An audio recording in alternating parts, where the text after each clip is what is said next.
om vandag weer hierdie volksvergadering amptelik te kan laat open.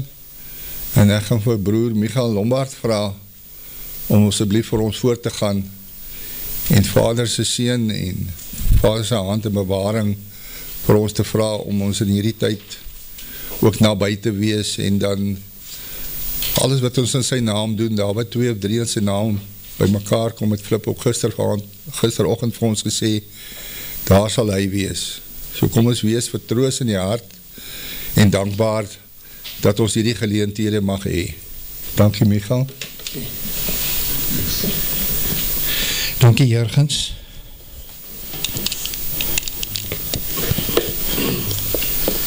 Ek kon nog verlede jaar sonder my bril uit die Bybel uitgelees het, maar nou skielik moet ek 'n bril dra.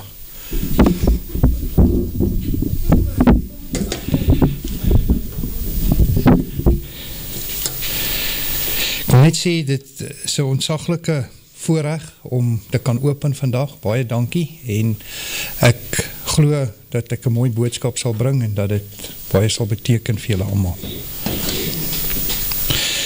Ek gaan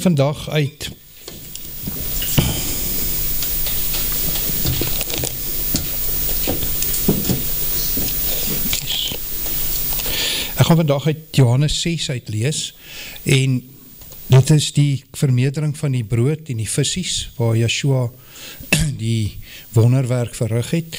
En hoekom het vir my so spesiaal is dat hierdie verhaal in die woord symboliseer ook eintlik die onderwerp waarmee ons besig is, die onderwerpe en ook selfs die tema waarmee ons besig is vandag. So dit is vir my 'n wonderwerk in Vader se woord wat geïnkorporeer word in 'n gelykenis van, mens kan sê, die oorgangsfase van die Mosiaans Levities na die Melchisedek orde, waar dit uitgebeeld word in al die symboliek. So ek gaan vir julle wys en ek gaan nou open met gebed, so almal net kan staan.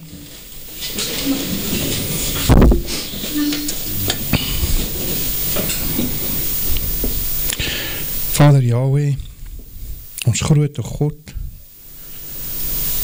ons is vandag hier voor U, Vader, en Koning Yeshua, ons priester, ons koning, so groot naam, Vader. Ons erken ook dat ons deur Yeshua verlos is van al ons sondes en dat ons deur sy bloed voor U mag verskyn.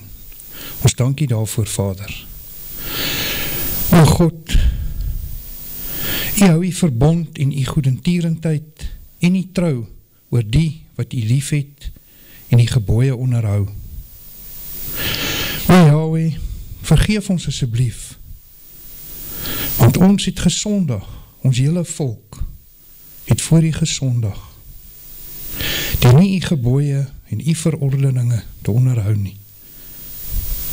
Ons almal, ons hele volk, o Vader, het vergeet om U wette, ons geloftes te onderhou. Vader, ons weet dat U barmhartig is en dat U ons sal vergewe. Vader, dit is ons gebed vanmôre aan U, o Vader, en ons bepleiting dat U ons dade sal vergewe, Vader, want ons wil teruggaan na U weë toe, Vader. Ons wil weer U gebooie en U insettinge en U verordeninge onderhou, Vader. Ons wil op U weë wandel, Vader, sodat ewige geregtigheid aangebring mag word en U koninkryk mag kom. Wees ons genadig, o Vader, in Koning Yeshua se groot en heilige naam. Amen.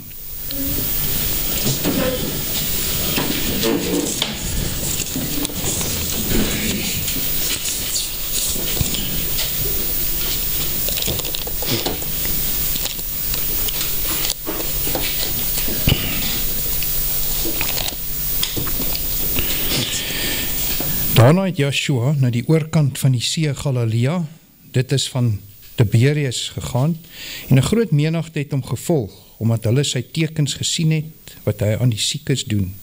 En Yeshua het op die berg geklim, en daar met sy disippels gaan sit. En die Pascha, die fees van die Judeërs, was naby. Toe Joshua dan sy oë opslaan en sien dat 'n groot menigte na hom kom, sê hy vir Filippus, waarvandaan sal ons brood koop, sodat hierdie mense kan eet? Maar hy het dit gesê om hom op die proef te stel, want hy het self geweet wat hy sal doen.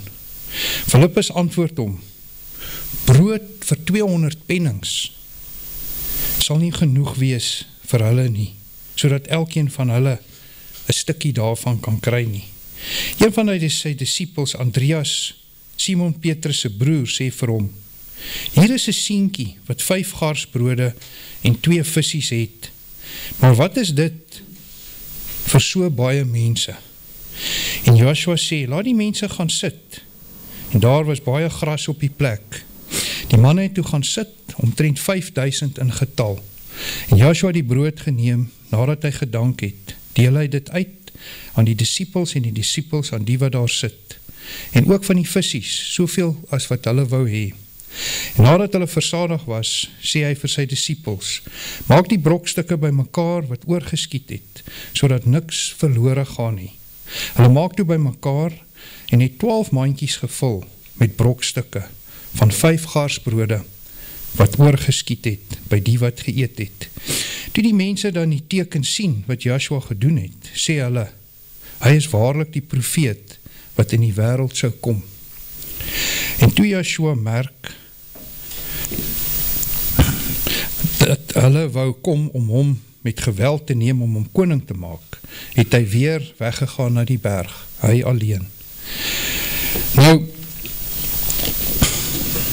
ons almal ken hierdie gelykenis van die broodjies en die vissies wat vermeerder het, en wat vir my opgeval het, toe ek het eendag gelees het, toe ons huisgodsdienst gedoen het, toe het my opgeval die brokstukkies wat die 12 mandjies volmaak en dan die 5000 mense wat gevoed was. Toe het 'n idee, dis maar net 'n assumpsie wat by my opgekom het, toe het ek gewonder, is daai 5000 nie miskien die mense wat die bruilofsmaal gaan bywoon, en dan die 12, die brokstukkies, is dan die bediening vir die hele 12 stamme van Israel nie.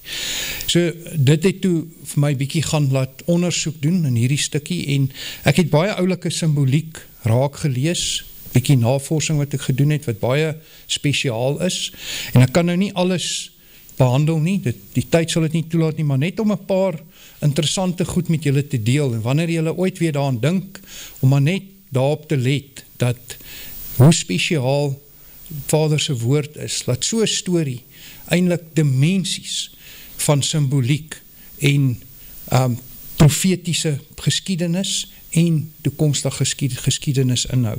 Nou, Filippus beteken 4 van Israel.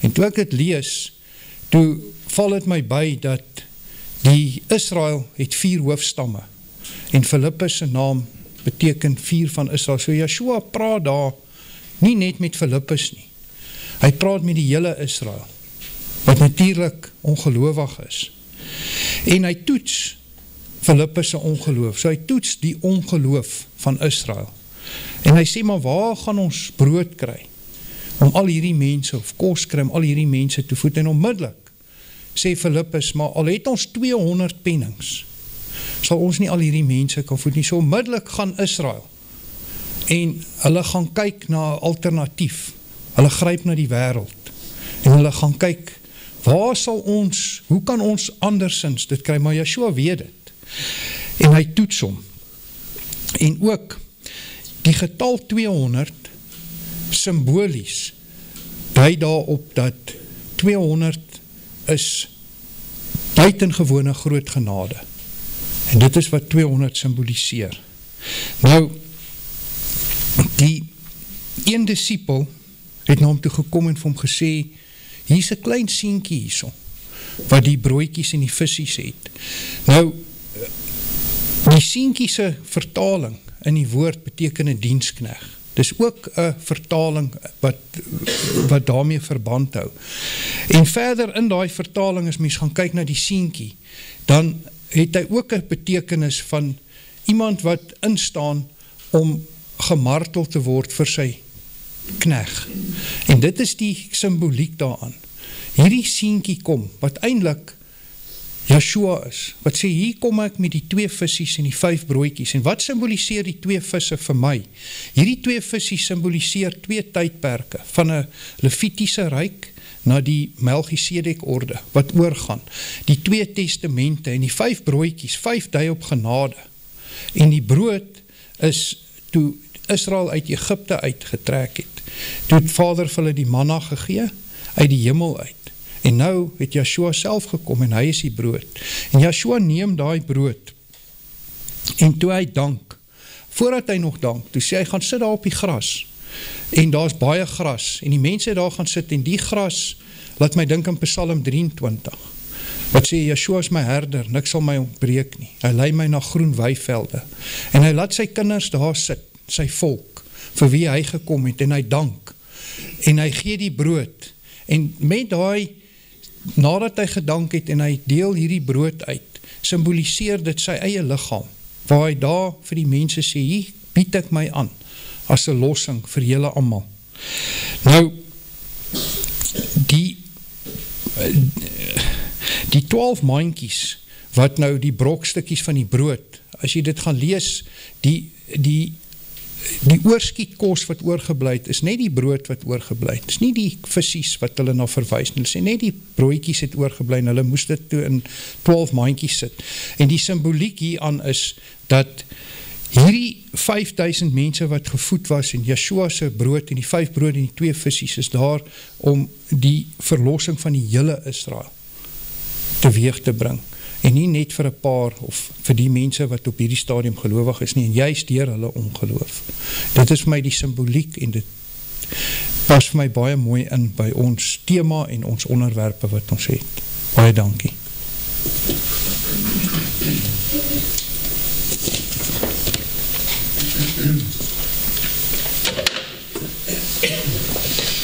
Baie dankie, Micha.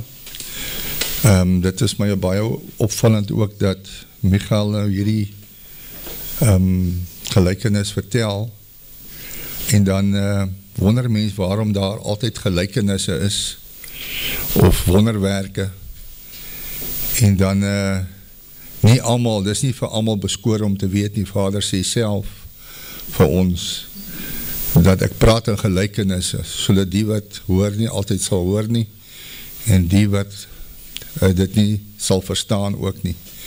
En hoe kosbaar en wonderlik het ons hierdie genade ontvang, dankie Michael, want Vader, dat hy vir die 12 stamme 'n openbaring is, en dan sy woord op so kosbare wyse openbaar aan ons. Baie dankie vir die uitleg van hierdie woord.